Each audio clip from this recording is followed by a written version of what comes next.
ठीक है। Solid state की हम बात कर रहे थे, जिसमें हमने कल जो बात किया था सॉलिड के बारे में। सॉलिड एग्जैक्टली क्या था? It's have a definite shape and definite volume, ठीक है, which have high rigidity and high density and low compressibility, okay, and the particles held by the strong intermolecular force of attraction. इतना हमने बात किया था। इसके बाद हमने टाइप ऑफ सॉलिड्स की बात की थी, ओके। तो टाइप्स ऑफ सॉलिड में हमने crystalline solid and amorphous solid, ये दो कंटेंट्स थे जिसे हमने स्टडी करना है, ठीक है।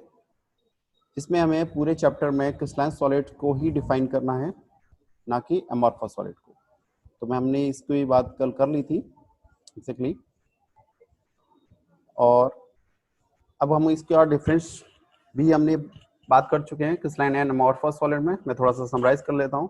क्रिस्टलाइन सॉलिड क्या होता है exactly? Crystalline solids have a definite shape and regular arrangement.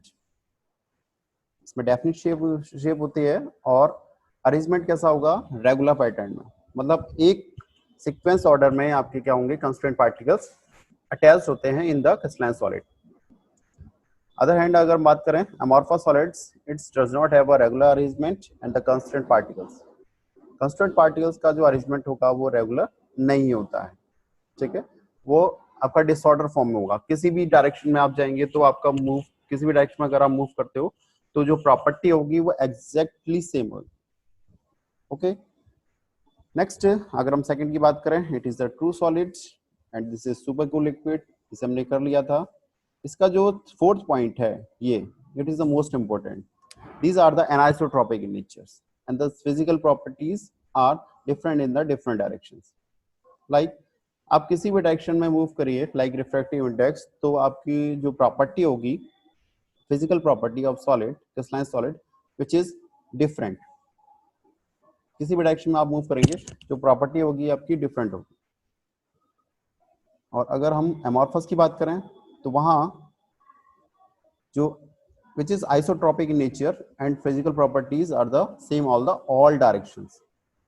Her direction, किसी भी डायरेक्शन में आप मूव करिए वो क्या होगा? आपकी सेम रहेगी। अगर हम इसको एक एग्जांपल से समझते हैं, जैसे आपका एटमॉस्फेयर में डस्ट है, डस्ट पार्टिकल्स है। अगर डस्ट पार्टिकल्स आपकी अगर विजुअल होते, जैसे आपने टिंडल इफेक्ट पढ़ा हुआ है, टिंडल इफेक्ट में लाइट पास होती है किसी डार्क रूम में, तो क्या होता है? उसका पाथवे विजुअल हो जाता है, तो डस्ट आपको दिखाई देती है, लाइक द टिंडल इफेक्ट। अगर उस डस्ट पार्टिकल्स को अगर हम एक चैम्बर में फिट कर दें, फिट करने के बाद उस डस्ट पार्टिकल्स की प्रॉपर्टी देखें, तो डस्ट पार्टिकल एक जगह स्टेबल नहीं है, वो मूव कर रहा है प्रॉपरली। और आप किसी भी डायरेक्शन में जाएंगे तो आपको डस्ट पार्टिकल्स की जो प्रॉपर्टी होगी एग्जैक्टली सेम मिलेगी।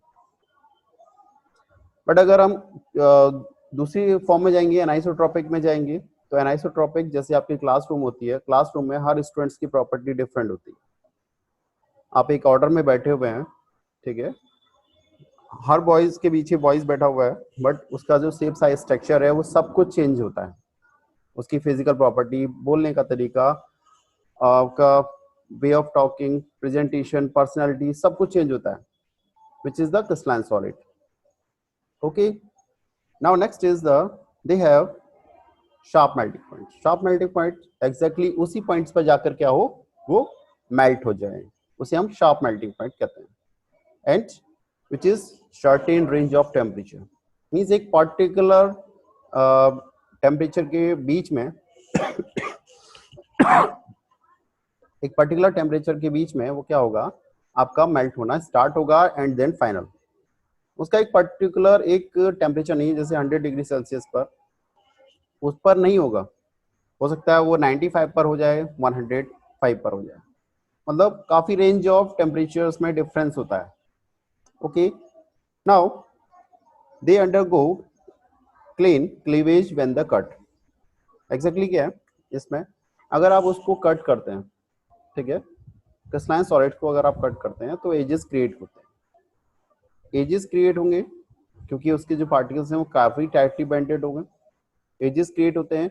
बट अदर हैंड अगर हम बात करें अमॉर्फस सॉलिड की, which is undergo irregular cleavage when the cut, अगर आप उसे ब्रेक करते हैं तो उसमें जो पैटर्न होगा कांस्टेंट पार्टिकल्स का वो इररेगुलर फॉर्म में होगा, ओके स्टूडेंट्स।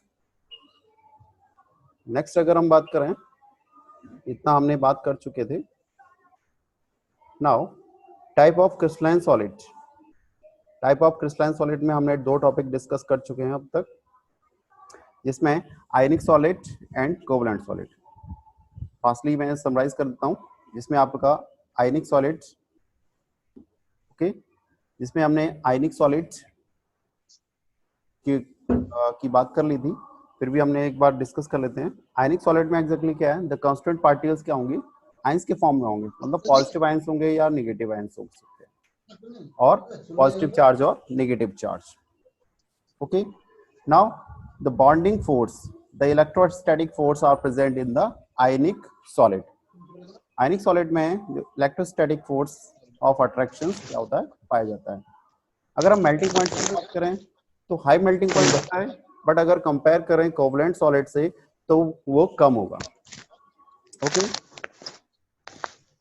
नाउ हार्डनेस की बात करें, हार्ड होता है बट वेरी हार्ड नहीं होता, बहुत ज़्यादा हार्ड नहीं होते, ठीक है। कंडक्शन की बात करें, अगर ये आपका एक्वस मीडियम में है तो वो क्या होगा, इलेक्ट्रिसिटी कंडक्ट करेगा। बट अगर हम बात करें एमॉर्फस सब्सटेंस में तो क्या होगा, वो आपका कंडक्शन नहीं कर पाएगा, मोल्टन स्टेट में ही क्या होगा, वो कंडक्ट कर पाएगा। एग्जाम्पल है सोडियम क्लोराइड। सोडियम क्लोराइड का अगर हम 3 डायमेंशनल स्ट्रक्चर करें तो एक क्यूबिक फॉर्म क्रिएट करता है sodium chloride, which have Na+ ions surrounded with the 6Cl negative ions, and 6Cl negative ions which is surrounded with the 6 Na1+ ions. And also calcium fluoride is example of ionic solid.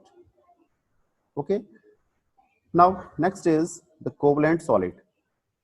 Covalent solid की बात करें, covalent solid में जो atoms constant particles हैं वो एक केवल particular एक एटम्स क्या करता है, उसमें इन्वॉल्वमेंट रखता है और आपका सॉलिड सब्सटेंस क्रिएट हो। सेकंड, अगर हम बात करें बॉन्डिंग फोर्स के बारे में, तो यहाँ देखिए बॉन्डिंग फोर्स क्या है, आपका कोवलेंट बॉन्ड्स क्रिएट करता है।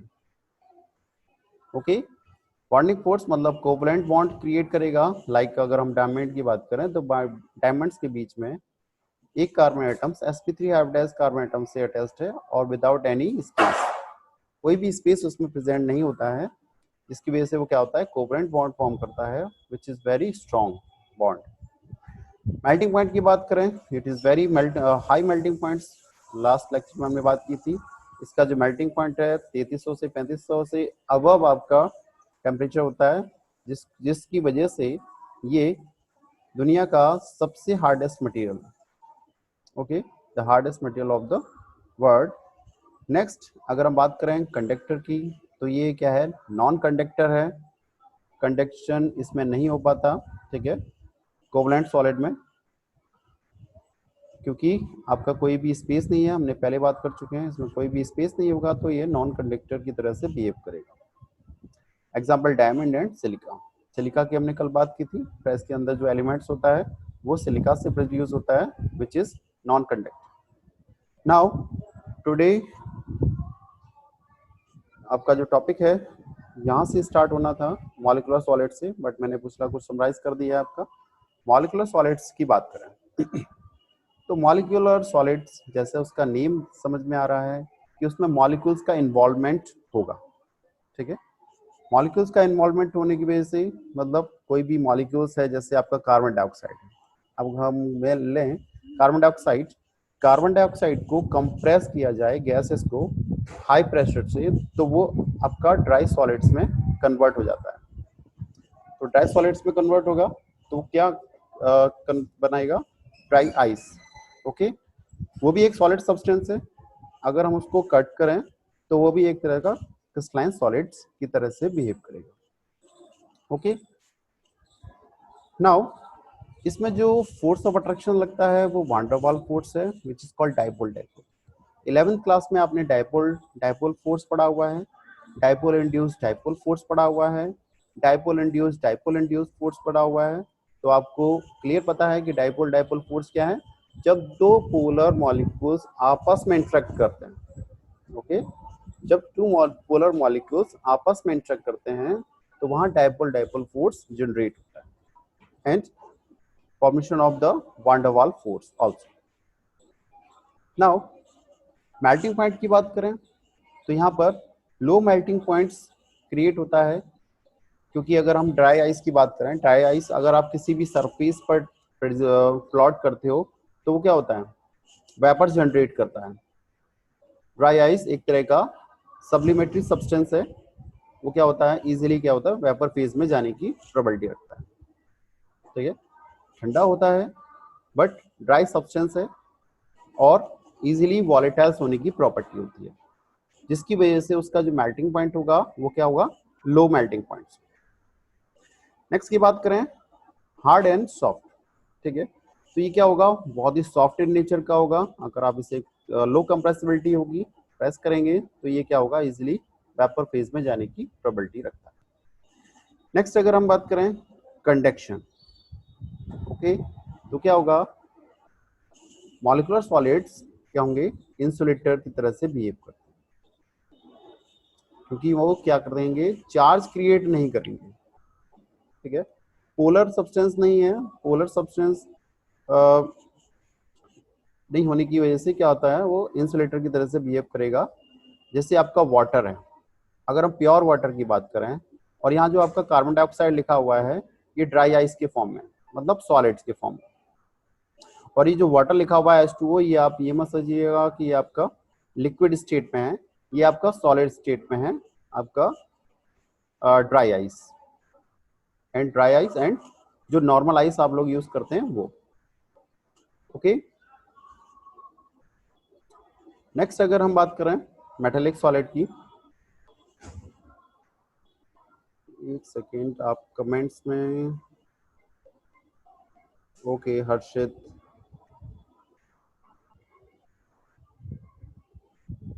परम माइक ऑन करो जरा,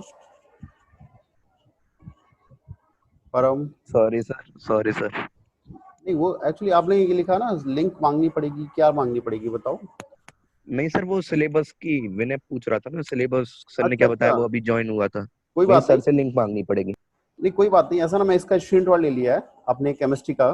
ठीक है, वो मैं आपको ग्रुप में डाल दूंगा या इंडिविजुअल डाल दूंगा। एक्चुअली आप लोग मेरे से ब्रॉडकास्टिंग में भी जुड़े हुए हैं, मैं एक मैसेज डालूंगा, आप सभी के पास इंडिविजुअल वो पहुंच जाएगा ब्रॉडकास्टिंग में। Okay, okay sir. चलिए आप नेक्स्ट बात करते हैं। देखिए जितना भी आपका वो है, आयनिक solid, covalent solid, molecular solid, metallic solid, तो आपका लास्ट मेटेलिक सॉलिड रह गया है। तो मेटेलिक सॉलिड के बारे में बात करें, मेटेलिक सॉलिड में जो कांस्टिट्यूएंट पार्टिकल्स हैं वो क्या होते हैं, पॉजिटिव मेटल आयंस। ठीक है, मेटल्स मींस कोई भी मेटल्स, लाइक आपका अगर हम आयरन की बात करें, आयरन अपना इलेक्ट्रॉन्स को डोनेट करने के बाद जो चार्ज डेवलप करता है, वो चार्ज आपके मेटल्स के अंदर स्टेबल फॉर्म में होता है। ठीक है, समझिएगा, किसी भी आयरन शीट के अंदर आयरन अपना इलेक्ट्रॉन्स को क्या करेगा, रिमूव करेगा। जैसे आयरन 2+ है, आयरन 3+ है, आयरन 3+ है, तो 3 इलेक्ट्रॉन्स को क्या करेगा, वो रिमूव कर देगा, रिमूव करेगा आपके उसी मेटल के अंदर। फ्री इलेक्ट्रॉन्स होने की वजह से ये क्या होगा, बहुत ही अच्छा गुड कंडक्टर हो जाता है। ओके, फ्री इलेक्ट्रॉन्स, देखिए इसमें लिखा भी है kernels and free electrons. Free electrons होने की वजह से पॉजिटिव मेटल आयंस, जो भी मेटल है वो अपने आयंस को, इलेक्ट्रॉन्स को रिमूव करने के बाद पॉजिटिव फॉर्म में कन्वर्ट होगा। पॉजिटिव फॉर्म में कन्वर्ट होगा तो जो इलेक्ट्रॉन्स हैं, ऐसा तो नहीं है कि वो शीट से इलेक्ट्रॉन्स को बाहर फेंक दे। अगर शीट से इलेक्ट्रॉन्स, आयरन शीट से इलेक्ट्रॉन्स को अगर आयरन बाहर करता है तो वो स्टेबल फॉर्म में नहीं रुकेगा, क्योंकि आपको पता है पॉजिटिव चार्ज रिपेल्स करते हैं एक दूसरे से। अगर आपकी शीट्स के अंदर पॉजिटिव आयरन 3+ आयरन 3+ एक सीक्वेंस ऑर्डर में लगे हुए हैं तो उसका अस्तित्व ही खत्म हो जाएगा, क्योंकि पॉजिटिव आपस में इंटरेक्ट करेंगे ही नहीं, रिपेल्स करेंगे तो उसके जो बॉयज का जो बॉन्ड होगा वो बहुत ही वीक हो जाएगा, बहुत वीक होगा तो क्या होगा, इजीली डिस्ट्रॉय होने की प्रोबेबिलिटी रखेगा, तो वो इजीली क्या होगा, डिस्ट्रॉय हो जाएगा। ओके, तो फ्री इलेक्ट्रॉन्स की वजह से, और फ्री इलेक्ट्रॉन्स क्या होंगे, उसी मेटल्स के अंदर इन्वॉल्व होंगे, रहेंगे। ओके, आपको थोड़ा नॉइज आ रहा होगा क्योंकि बस स्टार्ट हुई है, ठीक है। चलिए मैं माइक हाथ में पकड़ लेता हूँ। ठीक है, जो फ्री इलेक्ट्रॉन्स हैं वो उसी के अंदर एक क्लाउड के फॉर्म में, लाइक मैंने जो एग्जांपल आपको फर्स्ट ईयर में दिया था, तो उसमें क्या था, आप मान लीजिए आपका जो इलेक्ट्रॉन्स हैं, इलेक्ट्रॉन्स एक समुद्र के अंदर एक मछली मान लीजिए, ठीक है, वो कहीं भी जाने के लिए मूव करने के लिए फ्री होती है। या वाटर के अंदर एक पर्टिकुलर वाटर पार्टिकल्स की बात करें तो वाटर पार्टिकल्स किसी भी प्लेस पर जाने के लिए फ्री होता है, ठीक है। As like fish in the sea, move करने के लिए फ्री है, तो फ्री होने की वजह से वो क्या होगा, एग्जैक्टली कहीं पर भी मूव करेगा। सेम एज अगर हम उसको आयरन शीट के अंदर की बात करें तो आयरन शीट में जो पॉजिटिव आयंस हैं वो स्टेबल फॉर्म में रहेंगे, और जो इलेक्ट्रॉन्स हैं, जो आफ्टर इलेक्ट्रॉन्स रिमूव कर किया है आयरन शीट ने, तो उसमें से वो जो इलेक्ट्रॉन्स हैं वो क्या होंगे, पूरे आपके शीट्स में ट्रेवल करने की कर सकेंगे, बहुत आसानी से वो ट्रेवल करते हैं, जिसकी वजह से वो क्या होगा, बहुत जल्दी क्या होगा, इजीली कंडक्ट करता है। क्योंकि अगर कोई चीज़, कोई इलेक्ट्रॉन्स फ्री मूव में है तो वो इलेक्ट्रिसिटी जनरेट करने में उसको प्रमोट करता है, हेल्प करता है। क्योंकि आप लोगों ने फिजिक्स में पढ़ा होगा कि इलेक्ट्रॉन्स की जिस डायरेक्शन में मूव होती है उसके अपोजिट डायरेक्शन में आपका क्या होता है, इलेक्ट्रिसिटी मूव करती है। तो इलेक्ट्रिसिटी मूव करने के लिए इलेक्ट्रॉन्स का बहुत ही ज़्यादा इम्पोर्टेंट रोल होता है। Okay, now next bonding force की बात करें तो इसमें क्या होगा, electrostatic force of attraction in between positive ions and negative ions. Okay, इसमें आपका देखिए कोलैप्स भी होंगे, ऐसा नहीं है कि आपका पॉजिटिव आयंस अलग हो जाएं और नेगेटिव आयंस अलग हो जाएं। अगर पॉजिटिव आयंस अलग हो जाएंगे और नेगेटिव आयंस अलग हो जाएंगे, ठीक है, तो वो फिर भी स्टेबल नहीं रहेगा, क्योंकि पॉजिटिव पॉजिटिव आपस में इंटरेक्ट नहीं करेगा। पॉजिटिव और नेगेटिव आपस में एक बॉन्ड्स के थ्रू अटैच्ड होते हैं, या आपका कहेंगे कि जुड़े होते हैं, which is called electrostatic force of attractions in between positive और negative ions or charge. Okay, now the melting points. इसका melting points की अगर हम बात करें, it is the very high melting points.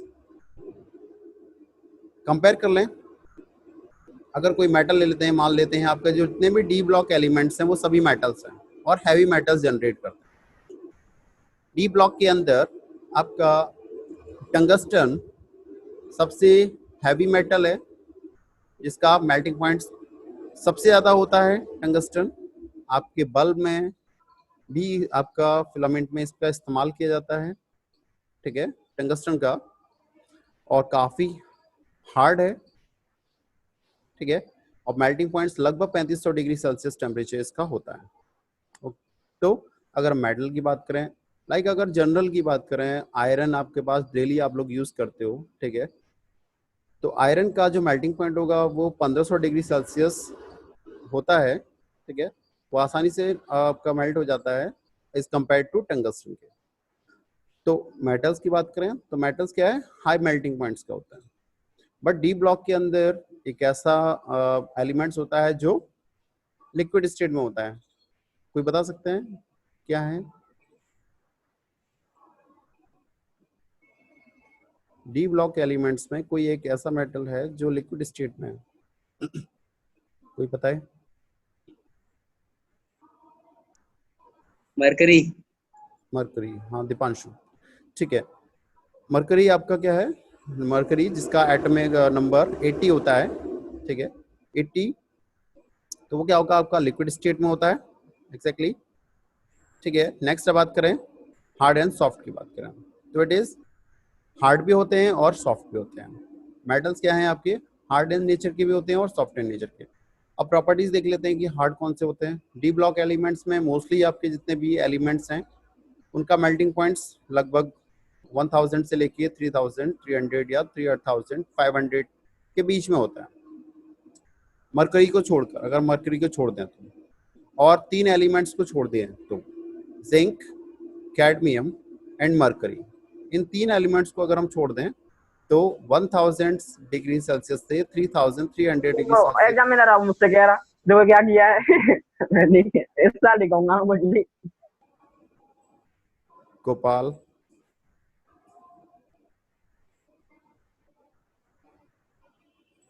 Okay ठीक है। तो हार्ड एंड तो हार्ड सब्सटेंस क्या हुए, हार्ड मेटल्स क्या हुए जो आपके डी ब्लॉक एलिमेंट्स में हैं, और उनको छोड़कर zinc, cadmium, mercury. Zinc, cadmium, mercury का जो मेल्टिंग पॉइंट्स होता है वो 400 टू 600 या 700 होता है। ठीक है, मरकरी का तो बहुत ही, वो तो लिक्विड स्टेट में होता है at a room temperature. Okay, but अगर हम बात करें जिंक और कैडमियम की, जिंक और कैडमियम आपके सॉफ्टवेयर नेचर के होते हैं, उनका melting points 400 to 600 degree Celsius होता है। अब सॉफ्ट की बात करें तो यहाँ पर आपका सॉफ्ट भी है। तो सॉफ्ट अगर हम एस ब्लॉक एलिमेंट्स में जाएं, एस ब्लॉक एलिमेंट्स में जो मेटल्स हैं वो क्या हैं, सॉफ्टवेयर नेचर के हैं। ठीक है, इसको आप लोगों ने बहुत अच्छी तरह पढ़ा था क्योंकि 11th क्लास में ये पूरा एक चैप्टर था S block elements.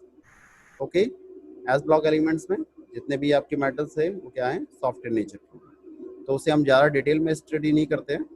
Now conductor, conduction की बात करें तो it is a good conductor, क्योंकि मेटल्स आपको पता है due to the free electron इसमें जो कंडक्शन होगा इलेक्ट्रिसिटी का तो बहुत ही फास्ट होगा, काफ़ी फास्ट इसमें कंडक्शन क्रिएट होता है, जिसकी वजह से ये क्या होगा, good conductor of heat and electricity. Okay, example ले लें, कॉपर है, आयरन है, स्कैंडियम है, टाइटेनियम है, वेनेडियम है, आपका गोल्ड है, प्लैटिनम है, और भी बहुत सारे आपके एग्जाम्पल्स हो सकते हैं जिसमें आपका इजीली इलेक्ट्रिसिटी क्या होती है, मूव होती है, विच is called metallic solid. Okay, तो इसे एक बार आपका स्क्रीनशॉट ले लीजिएगा, इसको आप टेबल बना लीजिए अपने नोट्स में। ठीक है, नेक्स्ट अगर हम नेक्स्ट टॉपिक की बात करें, देखिए इसमें एक साइड टॉपिक दे दिया है, structure determine by X-ray diffraction Bragg equation. Bragg equation exactly क्या है, आपकी फिजिक्स का टॉपिक है। N lambda is equal to 2d sin theta, जो आपका दिखाते हैं this, n lambda is equal to 2d sin theta. ठीक है, इसका आपका डेरिवेशंस ये भी आप फिजिक्स में है, बट अगर हम इसकी बात करें कि इसका हमारे यहाँ क्या यूज़ है, तो यहाँ पर यूज़ समझते हैं आपके सॉलिड स्टेट में।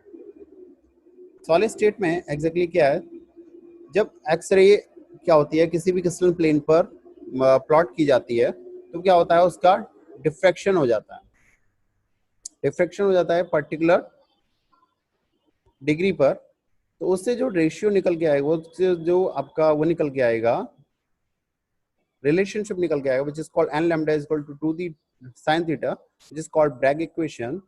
यहाँ एन क्या है, डिफ्रैक्शंस ऑर्डर है 1 2 3, लैम्डा आपको पता ही है वेवलेंथ है, D distance and theta angle है कि किस एंगल्स पर आपका लाइट्स क्या होगी, डिफ्रैक्ट हुई है। ओके, तो ये हमारी यहाँ का मोस्टली ये साइड टॉपिक है।